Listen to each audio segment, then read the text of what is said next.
Welcome to this video. यो भिडियोमा हामी इफेक्ट अफ टेम्परेचर अन सेमिकन्डक्टर डायोडको बारेमा पढ्नेछौँ। सो इफेक्ट अफ टेम्परेचर भन्नाले यो सेमिकन्डक्टर डायोडबाट फ्लो हुने करेन्ट अथवा यसको एक्रोसमा ड्रप हुने भोल्टेजमा टेम्परेचर घटबड हुँदा कस्तो इफेक्ट पर्छ, यसले करेन्ट र भोल्टेजको भ्यालुमा कस्तो किसिमको इफेक्ट गर्छ भनेर हेर्न खोजेको हो। सबैभन्दा पहिला सुरु गरौँ डायोड इक्वेसनबाट। सो हामीले पढेको करेन्ट फ्लो थ्रु डायोड जुन हामीले लेक्चर 3 मा पढेको थियौं डायोड क्यारेक्टरिस्टिक्समा। सो डायोडको क्यारेक्टरिस्टिक्सलाई रिप्रेजेन्ट गर्ने डायोडबाट फ्लो हुने करेन्टको इक्वेसन जसलाई हामी डायोड इक्वेसन भनेर भन्छौं, जसको value ID equals to IS e to the power VD by eta VT minus 1 हुन्छ। मानौ कुनै एउटा सेमिकन्डक्टर डायोड छ, यसको सिरिजमा हामीले एउटा रेसिस्टेन्स जोडेर एउटा सप्लाई भोल्टेज दिएर सिम्पल एउटा सर्किट बनाउँछौँ। सप्लाई दिएको भोल्टेज भनेको भीएस भयो, सिरिज रेसिस्टेन्स आर भयो भने यस डायोडको एक्रोसमा ड्रप हुने भोल्टेजलाई हामीले प्लस माइनस भिडी भनेर भन्छौँ, भने यसबाट फ्लो हुने करेन्टलाई हामीले आइडी भन्छौँ। अब डायोडको इक्वेसन अनुसार current flow through diode ID equals to IS e to the power VD by eta VT minus 1 हुन्छ र यो डायोड इक्वेसनले क्यारेक्टरिस्टिक कर्भ अफ डायोडलाई रिप्रेजेन्ट गर्छ, जुन फरवर्ड बायस कन्डिसनमा हामीले हेर्यौं भने यस्तो एक्सपोनेन्शियल कर्भ हुन्छ र यसमा आइडी भनेको current flow through diode, IS भनेको रिभर्स स्याचुरेसन करेन्ट र भिडी भनेको भोल्टेज एक्रोस डायोड, त्यसै गरेर इटा भनेको इमिसन कोएफिसिएन्टलाई मेटेरियल कन्स्ट्यान्ट पनि भनेर भन्छ, जसको भ्यालु चाहिँ 1 देखि 2 सम्म हुन्छ। लो करेन्ट फ्लो भएको बेलामा चाहिँ यसको भ्यालु 2 हुन्छ सिलिकन डायोडमा, भने हाई करेन्ट फ्लो भएको बेलामा यसको भ्यालु 1 हुन्छ। त्यसै गरेर भिटी भनेको थर्मल इक्विभ्यालेन्ट भोल्टेज, भनेको टेम्परेचरको कारणले एपियर हुने भोल्टेज। सो यो इक्वेसनमा हामीले हेर्यौं भने कुन कुन भेरिएबल चाहिँ टेम्परेचर अनुसार भेराइ हुन्छ त भन्दाखेरि, जस्तो इटा कोएफिसिएन्ट भनेको कन्स्ट्यान्ट भयो र भिडी भनेको भोल्टेज एक्रोस डायोड भयो। अब टेम्परेचरले डाइरेक्टली इफेक्ट गर्ने भेरिएबल भनेको दुईवटा छ। फर्स्टमा आइएस जसलाई हामी रिभर्स स्याचुरेसन करेन्ट भन्छौं, त्यसै गरेर भिटी त्यो भनेको थर्मल इक्विभ्यालेन्ट भोल्टेज। सो टेम्परेचरको इफेक्ट भनेको यो भिटी र यो आइएस मा हुँदो रहेछ। सो अब हामीले हेर्यौं भने टेम्परेचर चेन्ज हुनको कारणले डाइरेक्टली इफेक्ट गर्ने भनेको एउटा रिभर्स स्याचुरेसन करेन्टमा, अर्को भनेको थर्मल भोल्टेज। सो थर्मल भोल्टेजमा टेम्परेचरले कस्तो इफेक्ट पार्छ त भन्दा, थर्मल भोल्टेजको फर्मुला छ केटी बाइ क्यू र यो के भनेको बोल्ट्जम्यान कन्स्ट्यान्ट हो, यो कन्स्ट्यान्ट हुने भयो। त्यसै गरेर क्यू भनेको पनि इलेक्ट्रोनिक चार्ज हो, यो पनि कन्स्ट्यान्ट हुने भयो। र टी भनेको चाहिँ के हो त भन्दा टेम्परेचर इन केल्भिन, भनेको टेम्परेचरको भ्यालु हो। भनेपछि टेम्परेचर चेन्ज भयो भने भिटी पनि चेन्ज हुँदो रहेछ। हामीले यो इक्वेसन हेर्यौं भने हामीले यहाँनिर के बुझ्न सक्छौं त भन्दाखेरि, thermal voltage is directly proportional to temperature. Temperature बढायो भने थर्मल भोल्टेज पनि बढ्छ। यो भिटीको भ्यालु बढ्नु भनेको के हो त भन्दाखेरि, यहाँनिर e टु द पावरमा भएको टर्म भिडी बाइ इटा भिटीको भ्यालु चाहिँ घट्छ र e टु द पावरको भ्यालु घट्छ भनेपछि यो टोटल ओभरअल टर्मको भ्यालु के हुँदो रहेछ त घट्दो रहेछ। भनेपछि यसको कारणले आइडी को भ्यालु के हुँदो रहेछ त घट्दो रहेछ। भनेपछि भिटीको भ्यालु बढ्छ भने यसले के गर्दो रहेछ त भन्दा आइडी को भ्यालु भनेको करेन्ट फ्लो थ्रु डायोडलाई चाहिँ के गर्दो रहेछ त रिड्युस गर्दो रहेछ। भनेपछि ID is inversely proportional to temperature हुने भयो, भनेको टेम्परेचर बढ्दा आइडी को भ्यालु घट्ने भयो। यो चाहिँ के को हेर्दाखेरि त भन्दाखेरि बेस्ड अन इफेक्ट अन भिटी। अब हेरौं इफेक्ट अन आइएस। आइएसमा हेर्ने हो भने टेम्परेचरको कारणले चाहिँ के हुन्छ भने थर्मल इनर्जी प्रोभाइड गर्छ। थर्मल इनर्जीको कारणले चाहिँ इलेक्ट्रोनको कोभ्यालेन्ट बोन्डहरू जुन छ त्यसलाई चाहिँ ब्रोक गरेर चाहिँ फ्री इलेक्ट्रोन र होल्सको पेयर चाहिँ जेनेरेट गर्छ। जति धेरै टेम्परेचर भयो त्यति थर्मल इनर्जीको कारणले चाहिँ के हुन्छ त इलेक्ट्रोन होल पेयर चाहिँ जेनेरेट हुन्छ। यसरी नम्बर अफ इलेक्ट्रोन्स र होल्स बढ्ने कारणले चाहिँ यसको कन्डक्टिभिटी पनि के हुने भयो, बढ्ने भयो। र कन्डक्टिभिटी बढ्नु भनेको के हो त भन्दाखेरि करेन्ट पनि बढ्नु हो। अब यो कतिले बढ्छ भन्ने कुरा चाहिँ हामीले एक्सपेरिमेन्ट गरेर प्रुभ भएको एउटा थ्योरम छ, त्यो भनेको चाहिँ रिभर्स स्याचुरेसन करेन्ट भनेको चाहिँ डबल हुन्छ for every 10 degree rise in temperature. 10 degree temperature rise भयो भने डबल हुने भयो आइएस को भ्यालु। अब 20 डिग्री टेम्परेचर राइज भयो भने डबलको पनि डबल हुने भयो, किनभने 10 डिग्रीमा डबल हुन्छ, फेरि 10 डिग्रीमा फेरि डबल हुन्छ, भनेपछि 4 टाइम्स हुने। यसरी हेर्ने हो भने हामीले के हेर्न सक्छौं त भन्दाखेरि आइएस2 भनेको temperature at T2 equals to 2 to the power T2 minus T1 by 10 into IS one. यो भनेको मतलब कस्तो त भने, यदि चेन्ज इन टेम्परेचर भनेको 10 डिग्री छ, T2 माइनस T1 भनेको 10 डिग्री छ भने 10 डिभाइड बाइ 10 भनेको 1 हुने भयो, 2 टु द पावर 1 भनेको आइएस1 भनेको ट्वाइस अफ IS1 हुने भयो। यदि मानौ 20 डिग्रीले इन्क्रिज छ भने यहाँनिर 2 टु द पावर 2 हुने भयो, त्यो भनेको 4 टाइम्स हुने भयो। त्यस्तै गरेर 30 डिग्रीले छ भने 2 टु द पावर 3 टाइम्स भनेको 8 टाइम्स हुने भयो। हो यसरी हामीले IS2 क्याल्कुलेट गर्न सक्छौँ। र यसरी हेर्ने हो भने टेम्परेचर बढ्दाखेरि के हुन्छ त भन्दाखेरि IS को भ्यालु बढ्छ। र यो इक्वेसनमा हामीले करेन्टको इक्वेसनमा हेर्यौं भने IS को भ्यालु बढ्नु भनेको के हो त ID को भ्यालु बढ्नु हो। यसरी हेर्यो भने त ID त डाइरेक्टली प्रोपोर्सनल टु टेम्परेचर भयो। यसको मतलब टेम्परेचर बढ्यो भने ID को भ्यालु बढ्छ। जुन कुरा अघि हामीले हेरेका थियौं यहाँनिर थर्मल भोल्टेजको इफेक्ट हेर्यौं भने चाहिँ टेम्परेचर बढ्दाखेरि ID घट्या थियो, टेम्परेचर बढ्दाखेरि ID घट्या थियो। तर त्यही कुरो अब हामीले इफेक्ट अन IS हेर्यौं भने चाहिँ के भयो त टेम्परेचर बढ्दाखेरि चाहिँ ID को भ्यालु चाहिँ के भयो त बढ्यो।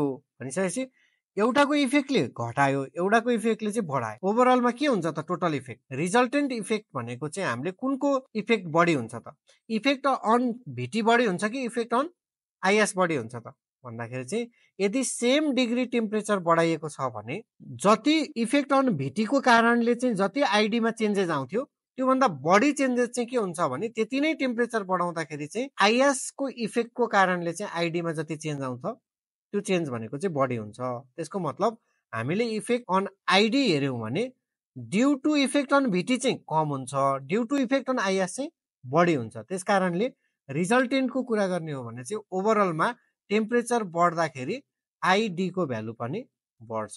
सो यसरी करेन्ट फ्लो थ्रु डायोड चाहिँ बढ्दो रहेछ के गर्दा भन्दा टेम्परेचर बढाउँदाखेरि।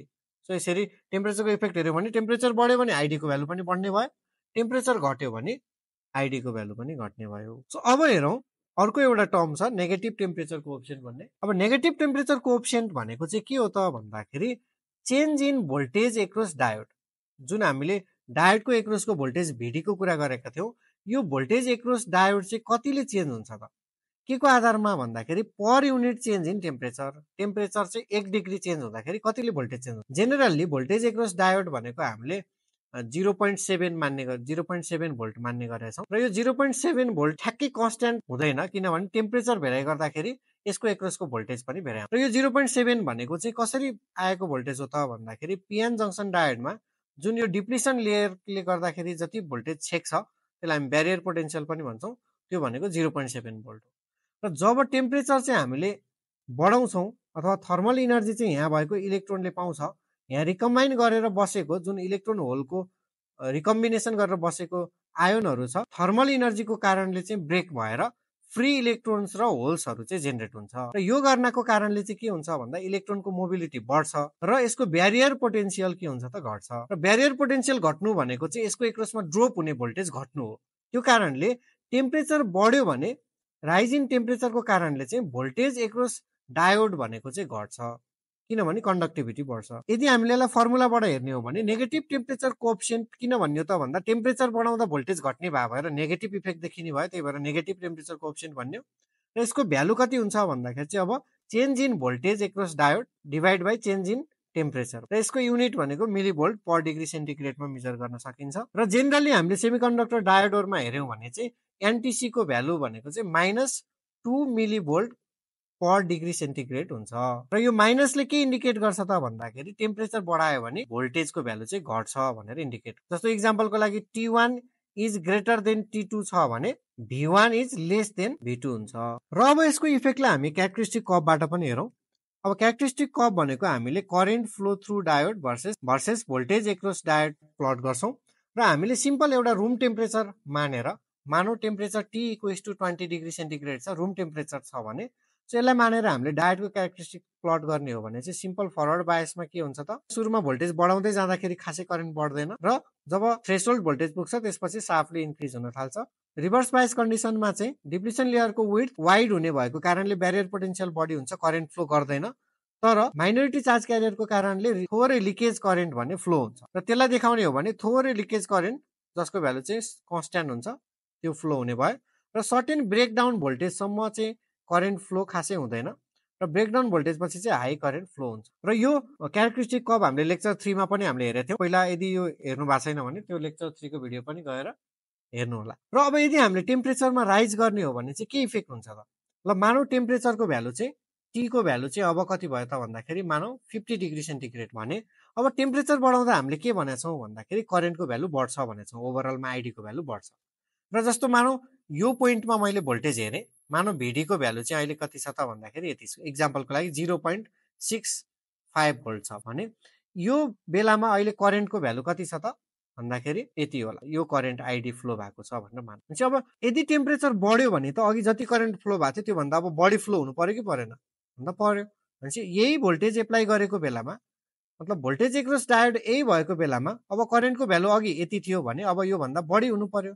त्यसको लागि चाहिँ यो क्यारेक्टरिस्टिक कर्व कसरी जानु पर्यो त भन्दाखेरि यसरी जानु। र यसरी हेर्ने हो भने के हुँदो रहेछ त भन्दाखेरि क्यारेक्टरिस्टिक कर्वमा जुन यो सार्पली इन्क्रिज हुने एरिया छ त्यो भनेको चाहिँ छिटो अकर हुँदो रहेछ, भनेको भोल्टेज एक्रोस डायोड अलिकति थोरै हुँदा पनि हाई करेन्ट फ्लो हुँदो रहेछ भनेर यहाँबाट हेर्न सकिन्छ।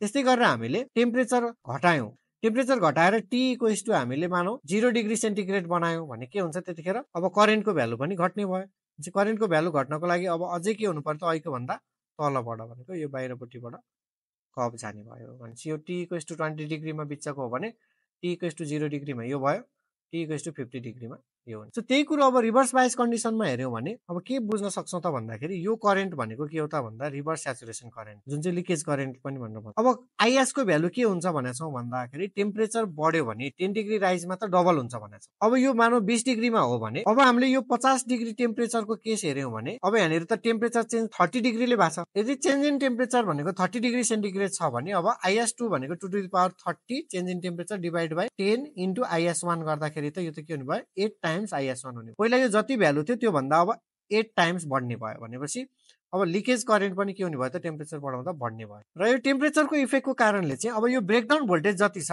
सो 20 डिग्री टेम्परेचरमा चाहिँ मानौ VBR को भ्यालु चाहिँ 5 भोल्ट थियो भने अब यदि हामीले टेम्परेचर 50 डिग्री गरेको भने चाहिँ अब ब्रेकडाउन भोल्टेज पनि यसको बढ्छ। त्यही भएर अलिकति बडी ब्रेकडाउन भोल्टेज VBR को भ्यालु चाहिँ अब अलिकति बडीमा चाहिँ बल्ल ब्रेकडाउन अकर हुन्छ। त्यस्तै गरेर टेम्परेचर 0 डिग्री भएको बेलामा हेऱ्यौँ भने के भयो त भन्दा टेम्परेचर के भयो घट्यो, 20 डिग्रीले घट्यो भनेपछि लिकेज करेन्ट पनि के हुन्छ त कम हुन्छ।